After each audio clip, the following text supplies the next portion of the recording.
こんにちは。店のインテリアバイヤーの加藤です。センスのいらないインテリアシリーズでは、何かお部屋がいまいちだけど何を変えればいいかわからないという初心者の方や、もっとお部屋を過ごしやすくてリラックスできる空間にしたいという方に向けて、お部屋作りにまつわるたくさんのテクニックをご紹介していきます。リセノはインテリアの楽しさをもっとたくさんの人にというミッションのもとに、インテリアの基本を発信しているちょっと珍しいブランドです。実はこんな風に本も出版しています。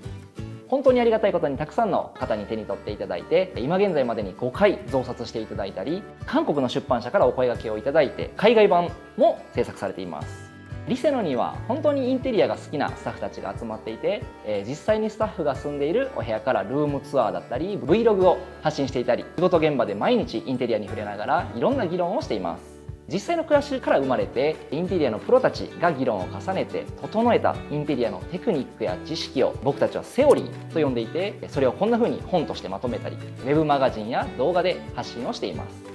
前置きが長くなってしまったんですが、今回はそんなセオリーの中からお部屋に円形を取り入れるだけでお部屋が一段垢抜けるというアイデアについて解説したいと思います。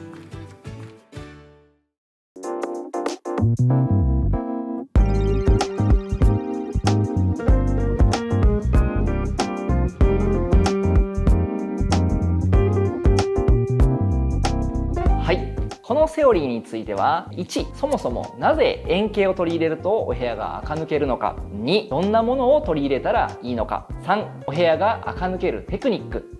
という3つの項目に分けて解説していきます。まずお部屋には窓や扉といった建具、キッチンや冷蔵庫といった住宅設備、テーブルや収納家具といったたくさんのものがあると思うんですが、そのほとんどに共通する特徴が四角形です。このお部屋もそうなんですが、空間の効率だったり建具や家具といったインテリアの設計製造の効率を考えると、どうしても角や直線が目立つ四角形のものが自然と空間の中に多くなってきます。角や直線にはピシッと整った印象があるんですが、その反面きっちりしないといけないっていう緊張感もまた同時に感じてしまうものなんですよね。そこで多くのスタッフが実践しているのが、円形のものをお部屋に取り入れるというテクニックです。お部屋に意識的に円形のものを取り入れることで、角や直線の緊張感を和らげて、心と体がしっかりと休まるようなリラックス感のある雰囲気を演出するというものです。このスタジオでも簡単に実践してみたいんですが、まずこの空間に円形を取り入れてみます。はい、いかがでしょうか。ダイニングテーブルを円形に変えて丸いペンダントライトを追加してみました。それから四角いキャビネットの横にはフロアライト、ダイニングの上にはテーブルライトを置いています。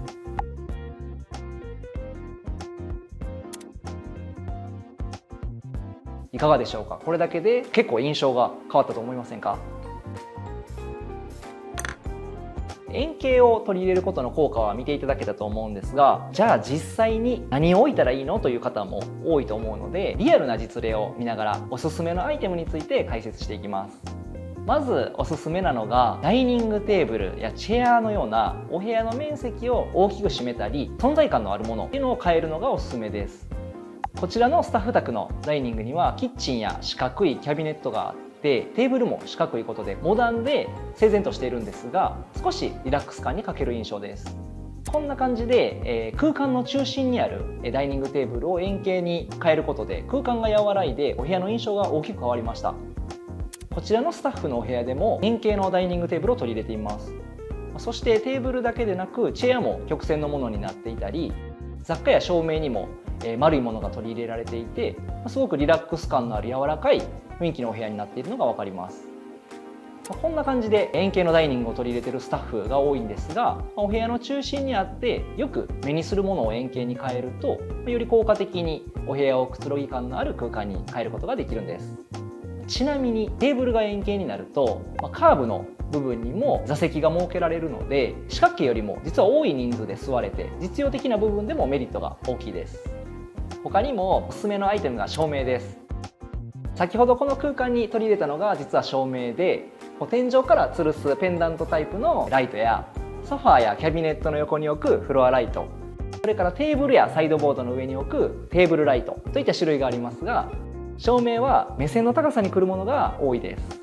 こんな風に目線の高さにあるインテリアはお部屋の印象を大きく左右するので、照明に円形のものを取り入れるとより大きな効果が感じられます。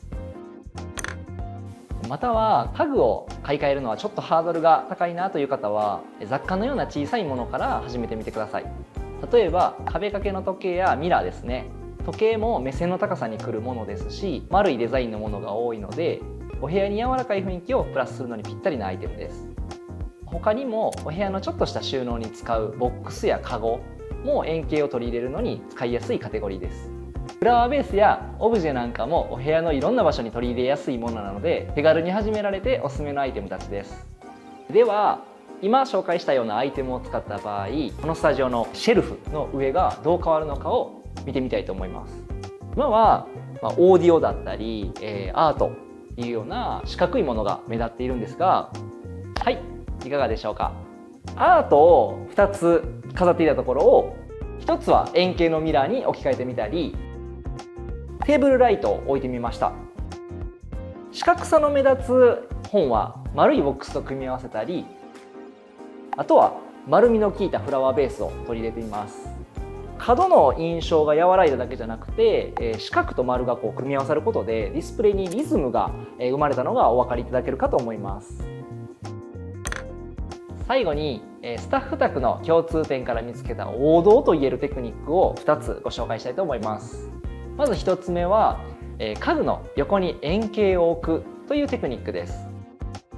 最初にもお話しした通り、家具というのは効率を考えて作られているので、角の立った四角いものが多いです。例えば収納家具であれば収納量も最大限まで増やすために四角くなっていますし、ベッドであれば寝具と合わせなければいけないので四角くならざるを得ないです。そうした家具の隣に円形の家具を取り入れることで角の印象が中和されて柔らかな印象を感じることができます。スタッフ宅では家具の隣にフロアライトやスツール、植物なんかを置いていることがよく見て取れて、実はインテリア好きが多く取り入れているテクニックだということがお分かりいただけるかなと思います。このスタジオでもキャビネットの右側の角が気になるのでスツールと植物を取り入れてみます。はい、いかがでしょうか。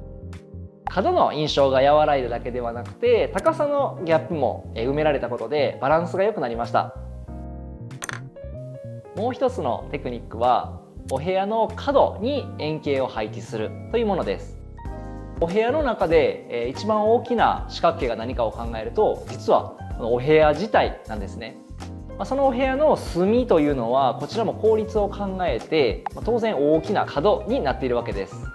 なのでスタッフ宅を見ていると丸いシェードのフロアライトを置いていたり、他はスツールやフラワースタンド、